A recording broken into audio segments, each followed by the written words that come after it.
When someone finally steps away from alcohol, something unexpected happens at the beginning. Instead of feeling relieved, the first few days often feel heavier than the drinking days. The body seems uneasy. Sleep becomes unpredictable. Thoughts feel unsettled. And a strange mix of restlessness and fatigue settles in. Many people quietly wonder if they made the wrong choice, as though removing alcohol somehow created more discomfort than keeping it. This early turbulence confuses people because they expect quitting to feel instantly freeing. Yet beneath the surface, something far more powerful is unfolding. The body is not breaking down. It's beginning its repair. And the confusion slowly turns into clarity when one morning arrives where the mind feels unexpectedly calm. Vision feels brighter, and the eyes staring back from the mirror no longer carry that old, exhausted glaze. It's like internal switches begin turning back on one after another. The real mystery is why the body goes through such a dramatic shift over these 3 months, and why the transformation feels almost otherworldly. To understand it, you have to recognize that alcohol doesn't simply influence habits or mood. It leaves fingerprints on nearly every biological system it touches. It alters the chemistry of thought, dampens neurotransmitters, disrupts hormones, confuses the nervous system, and conditions the body to expect its presence. So when a person stops drinking, the body isn't merely washing out a toxin, it's rewriting its internal code. The next 3 months become a deep process of rebuilding. From the brain's communication pathways to the liver's architecture, from sleep regulation to emotional stability. And once you understand what's actually taking place, you'll view the entire process not as suffering, but as awakening. The earliest stage feels chaotic because the brain and body are adjusting to a life without an artificial sedative. Alcohol has a strong relationship with a calming neurotransmitter that quiets brain activity. Over years, the brain learns to depend on that chemical shortcut, reducing its natural production because alcohol keeps stepping in to do the job. The moment you stop drinking, your brain loses that external source, while still not producing enough of its own internal calming chemicals. This imbalance creates those waves of anxiety, irritation, and nervous energy that often appear during the first week. It's not weakness. It's the nervous system desperately trying to restart its natural rhythm. Meanwhile, the liver begins the intense process of clearing alcohol from the bloodstream. Since the body cannot store alcohol, the liver must deal with every drop immediately, forcing other responsibilities to the side. Once alcohol is gone, the liver finally turns its attention to repairing the damage caused by long-term exposure. Throughout this first week, hydration increases, inflammation begins to fall, and the immune system, which had been constantly suppressed by alcohol, starts waking up again. Even though the emotional experience might feel rough, the internal changes are moving in the right direction. The second stage brings deeper restoration. After the initial turbulence settles down, the body enters a rebuilding period. The liver, being one of the most resilient organs in the human body, starts reversing some of the damage surprisingly fast. Fat stored inside the liver begins to break apart. Markers of inflammation and stress inside the liver start declining. The cardiovascular system also begins mending. Blood pressure lowers, the heart beats in a steadier rhythm, and overall circulation improves. Areas of the body that were consistently deprived of oxygen and nutrients begin functioning normally again. At the same time, the endocrine system recalibrates. Alcohol raises the body's stress hormones for long periods.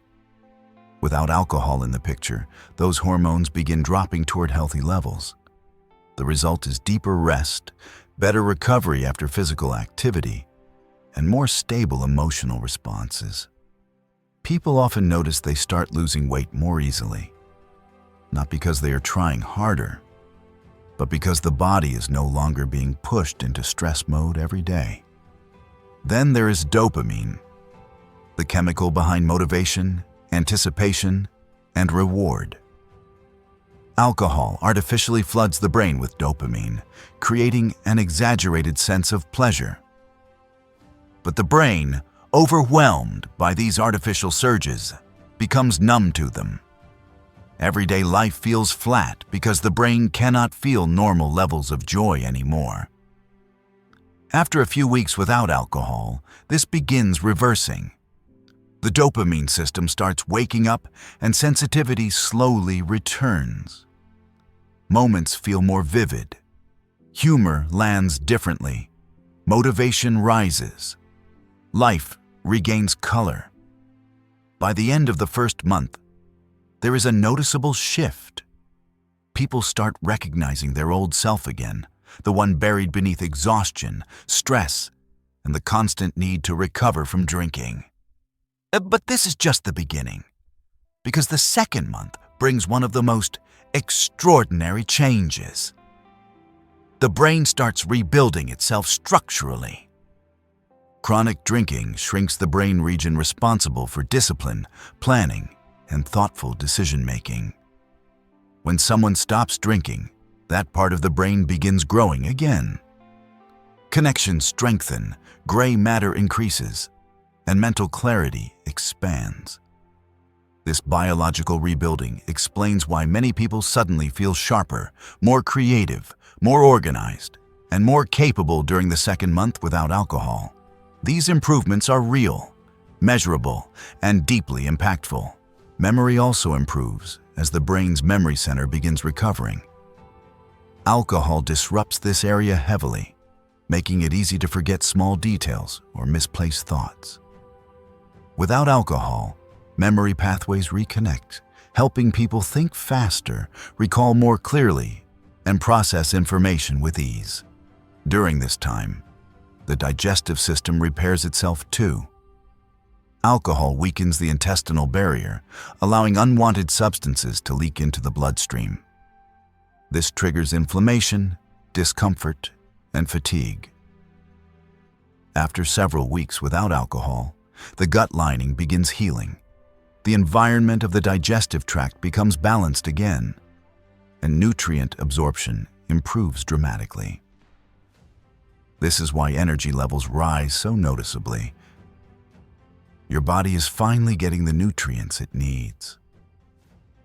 By the time a person reaches the end of the second month, nearly every internal system is performing far better than it did during the drinking years. And yet the most profound transformation still lies ahead. As the third month begins, the transformation becomes even deeper, reaching into places you can't see but can absolutely feel.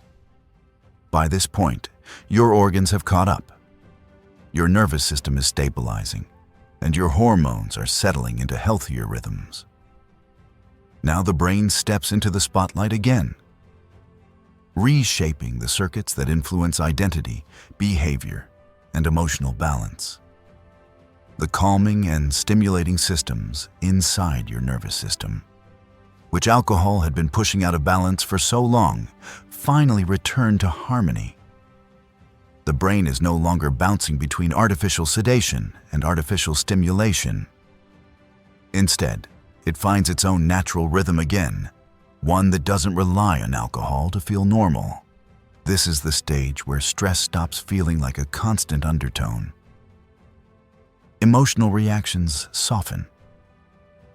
Moments that used to feel overwhelming suddenly seem manageable. People often describe a strange feeling of internal quiet, not emptiness, but peacefulness, as if the background noise in their mind has finally been turned down. That shift is not imagination. It's the result of neural pathways calming after months of rebuilding. Another remarkable change appears in the brain's internal communication network, the region involved in self-reflection, inner dialogue, and the stories you tell yourself about who you are. During heavy drinking, this part of the brain becomes overactive, leading to spirals of shame, worry, regret, and self-criticism. Without alcohol, those mental loops begin to slow. The chatter softens. Thoughts become clearer. Self-judgment loses its power. Instead, a healthier sense of self begins forming, one built on clarity rather than confusion. By the time 60 days have passed, your reward system becomes sensitive again. The little pleasures that alcohol once dimmed now feel rich and genuine. The brightness of the day, a good conversation, a meaningful task, a small accomplishment, these experiences begin carrying weight again. Joy no longer needs a chemical trigger because the brain finally remembers how to feel joy naturally. That is one of the most beautiful pieces of recovery. Not because it's dramatic, but because it feels honest. Energy rises during this period too. The deepest reason for this boost lies at the cellular level.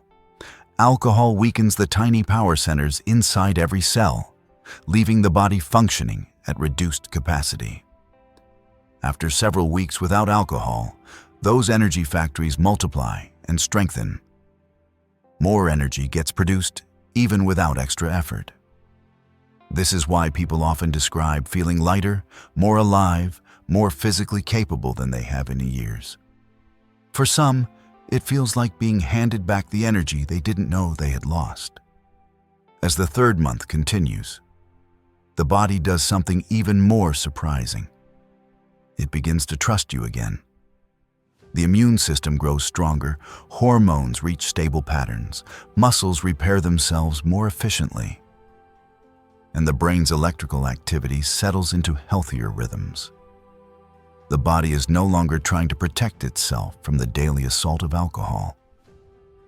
Instead, it focuses on growth, restoration, and longevity. You're not merely returning to your old normal. You're surpassing it. By the time 90 days arrive, something profound clicks into place. The biological progress and the psychological progress merge into a single transformation. Your identity begins shifting from someone who relied on alcohol to someone who no longer needs it. The internal tension that once came with cravings fades because there is nothing pulling you backward anymore. The brain stops pleading for a substance it once depended on and begins moving toward the things that actually matter. The body feels stronger. The mind feels more stable. The emotional fog lifts. This is when confidence changes. It no longer comes from numbing insecurity or silencing discomfort, but from genuine internal strength. You begin seeing situations clearly instead of through the haze of alcohol. Social moments feel easier because you aren't performing. You are present, alert, and grounded in yourself. Relationships grow deeper because you are engaging with other people from a place of sincerity rather than avoidance. Your self-worth rises because you're finally acting in alignment with what you value rather than what you're trying to escape. There is also a moment many people describe around day 90 where they suddenly realize they no longer wake up thinking about alcohol at all. The mental battle that once felt constant simply disappears. They look back and wonder why it ever had such a strong pull in the first place. Instead of missing alcohol, they begin missing who they used to be before alcohol took over their mental space. And for the first time in a long time, that person feels reachable again. This entire 90-day journey teaches something vital, not through lectures, but through lived experience. Alcohol never created confidence. It only numbed insecurity for a short time. It never generated joy. It only blocked stress temporarily. It never provided peace. It only paused the noise for a few hours before amplifying it later. The peace that arrives after 90 days is real, because it comes from the mind and body working as they were designed to, not from a substance interrupting their natural systems. Reaching this point does something powerful to the future. You stop thinking of quitting as a battle. The fight ends because the desire itself weakens. You begin seeing alcohol clearly, not as an escape, not as entertainment, not as a necessity, but as something that once held you back from the life you were capable of living. And once this clarity settles in, the idea of going back feels unnatural. Not impossible, not forbidden, just unnecessary. But there is another layer of transformation that many don't understand until they reach this milestone. Cravings aren't random impulses. They are conditioned responses built through repetition and emotional patterns.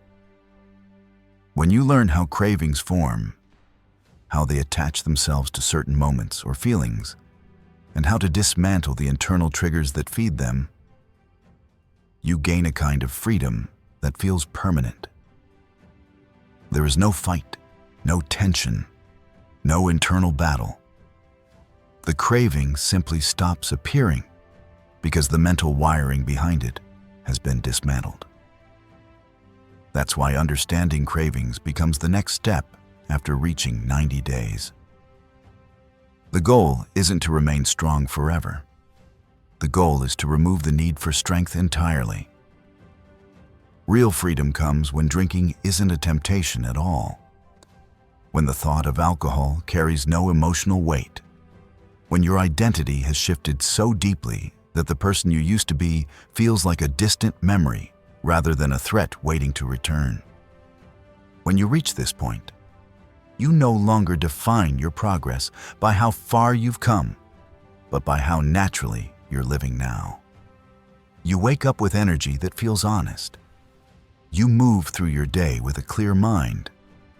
You connect with others without a mask.